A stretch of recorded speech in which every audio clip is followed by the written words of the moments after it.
Boy gains the worst abilities, but is forced to become powerful in another world. If you dig my recaps, don't forget to subscribe and smash that notification bell.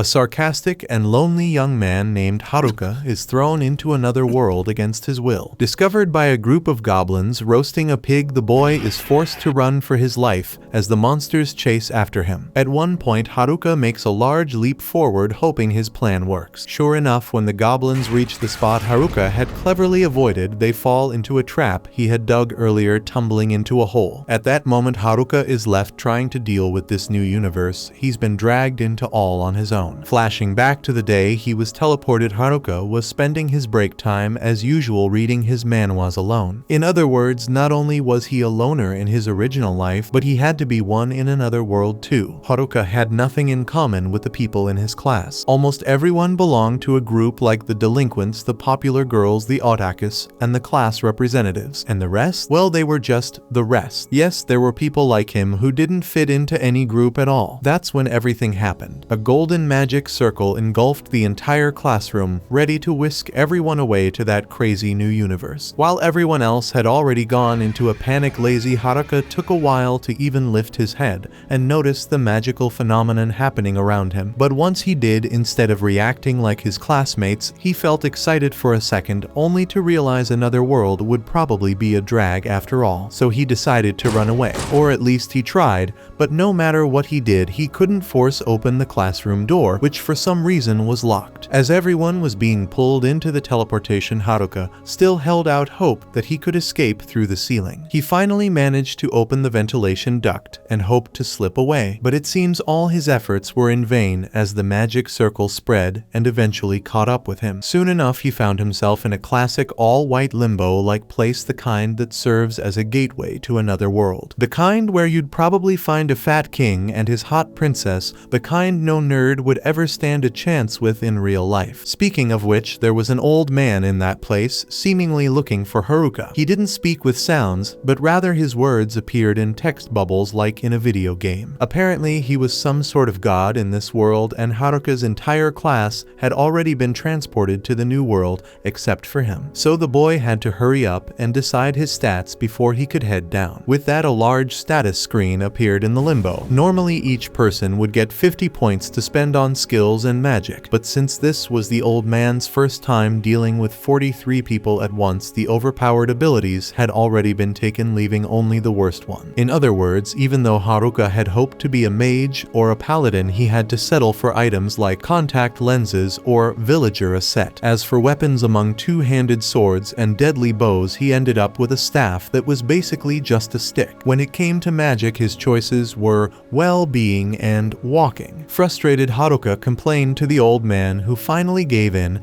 and handed him all the remaining skills before sending the kid on his way. And so Haruka was finally thrown into an ice sky in the middle of a forest with the worst abilities, and absolutely no clue how to survive in a place like this. The first thing he saw was his villager a set, but to his surprise, the small bag could hold infinite items, and inside there were things like contact lenses, a cloak, a ring of the dead soul, and a jewel of knowledge. Haruka still thought all these items seemed pretty useless, but after putting on the cloak, he felt a little more connected to this world. He then tried to check his stats, but quickly remembered that in order to do that he needed to roll 2 dice, which would determine how many points he had to distribute far from the 50 he thought he would get. However, for some reason the dice rolled an M. Something he didn't even know the meaning of. Maybe it stood for masculinity, but it wasn't the time to speculate. He needed to assign his points. He didn't care about balancing his build, so he dumped everything into the luck attribute. As the stats were calculated, he realized his luck was incredibly high, leading him to deduce that the M on the dice meant maximum. On the other hand, all his other attributes remained terrible. At least he got an extra skill, subjugate, which allowed him to make others follow him. But since he was the last one thrown into this world, one of his character conditions was to survive on his own and not be able to form groups. That meant his dream of assembling a party full of girls in this ice sky was shattered too. Nevertheless, Haruka decided he needed to find a safe place to stay. But to navigate through the unfamiliar forest, he was definitely going to need the contact lenses from his infinite bag. When he put them on, he had no idea they had the ability of appraisal, allowing him to see the name category and usefulness of everything in this world. Surely this skill opened Haruka's eyes to this new reality,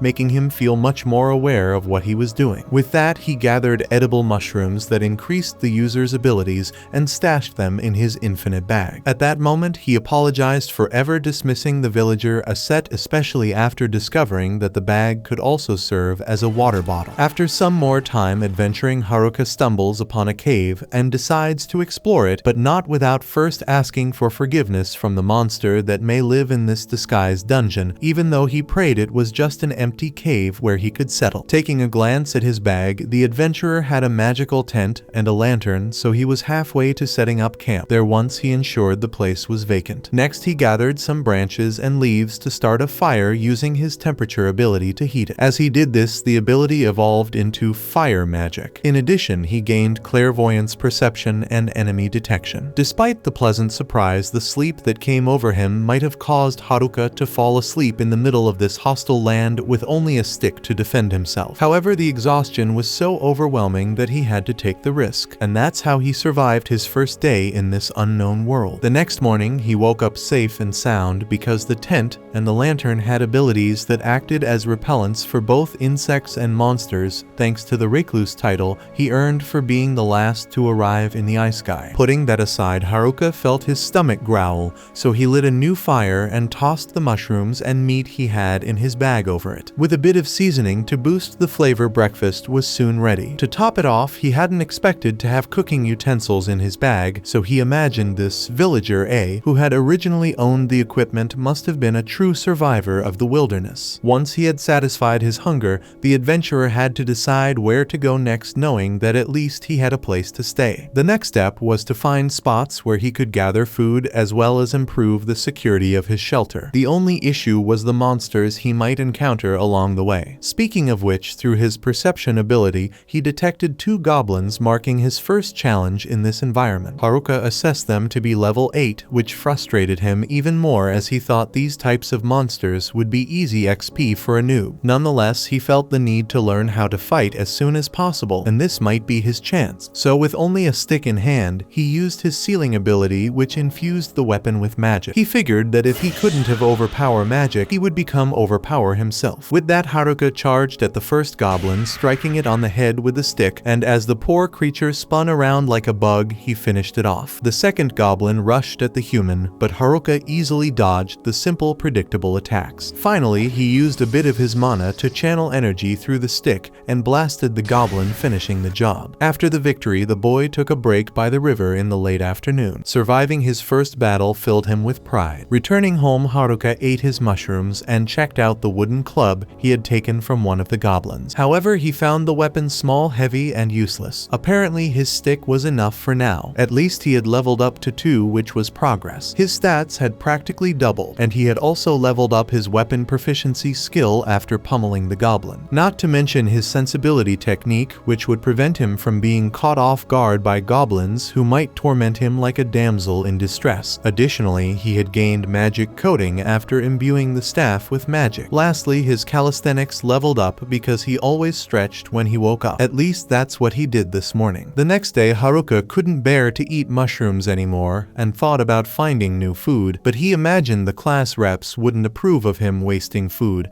so he forced himself to swallow it all. Moving past that, he felt much stronger with his level 1 magic coating, as it allowed the user to enhance their physical abilities and magical defense. Surely every living soul in this world would line up at the market to snag a skill like that. On top of that, his appraisal also leveled up, which made him see question marks at the end of each equipment's name, something that in his opinion seemed much worse than before. However, not wanting to stress about it, Haruka set out to finally rid his diet of mushrooms, desperately searching for a decent piece of meat in this godforsaken world. Once he calmed down, he had the idea to use his magic coating, giving him the ability to run and jump with much more force, not to mention that his attacks had become noticeably faster. With this power, the boy went after more goblins and and took out 2. Feeling confident, he thought he could handle 3 at once, but as soon as he came across a trio of monsters, Haruka retreated and headed back home to train a bit more before diving into such a mess. In the following days, he hunted pairs of goblins in the morning and practiced his magic at night. By the 5th day, the adventurer could defeat a goblin in a single blow, and he had even decorated his base with magic, setting up a gate and everything for protection. One day, he finally found a rabbit in the forest and worked hard to catch the little thing so he could eat some meat after such a long time. With the animal in hand, the starving boy could already hear the sound of the pot sizzling, but his perception shifted his focus in another direction. This time, there weren't any monsters around, but rather the delinquents from Haruka's classroom, and it wasn't just them. Using clairvoyance, Haruka discovered that the class princesses, the muscleheads, the otakus,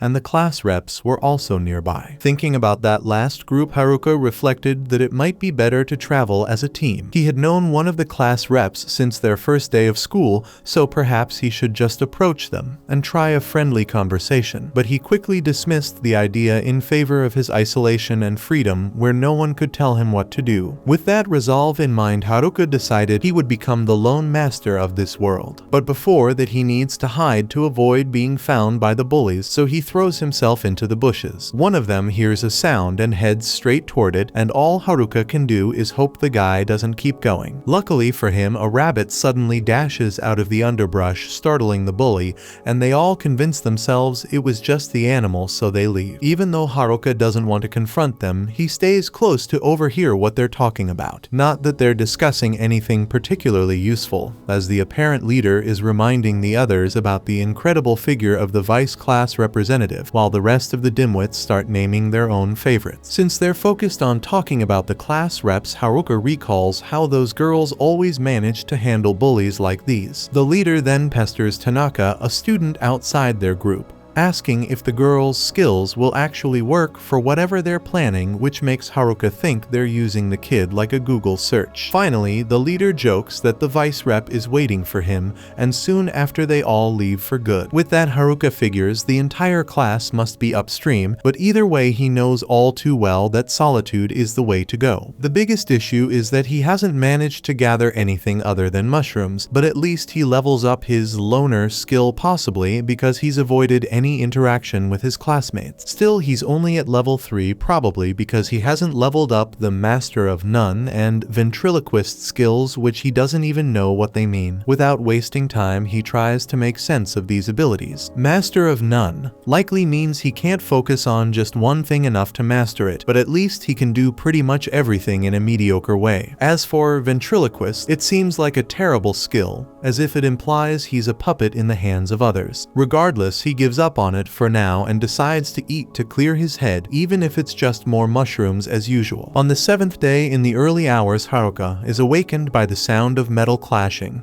and some male battle cries, so he assumes it's the delinquents causing trouble again. However, as he approaches the noise, he sees the nerds fighting off a group of goblins, and he can't help but find it amusing, though he wonders if he should help since they don't seem to have the upper hand. Using his evaluation skill, the protagonist checks if these guys need help but realizes they don't. They're all at level 16, and from top to bottom the first is a sorcerer, then a saint, a guardian, and a shinobi. Clearly, they didn't get stuck with useless skills like him, which is why they're doing so well. This reminds Haruka of his class, which had plenty of athletes and promising students, the cream of the crop. Thinking about it, he still doesn't understand how he ended up with them. As for the otaku nerds, they must have watched enough Ice Guy to know how to handle a situation like this. So Haruka turns to leave, but his perception skill picks up on 2 goblins sneaking up on the nerds from behind. Instantly, the lone protagonist remembers how those guys were always nice to him, so Haruka steps in and takes out the 2 enemies. Afterward, he greets the group. Soon they're all walking together, and the guys thank the loner for his help, but Haruka has been out of touch with friendship for so long that he's forgotten how to act in social situations,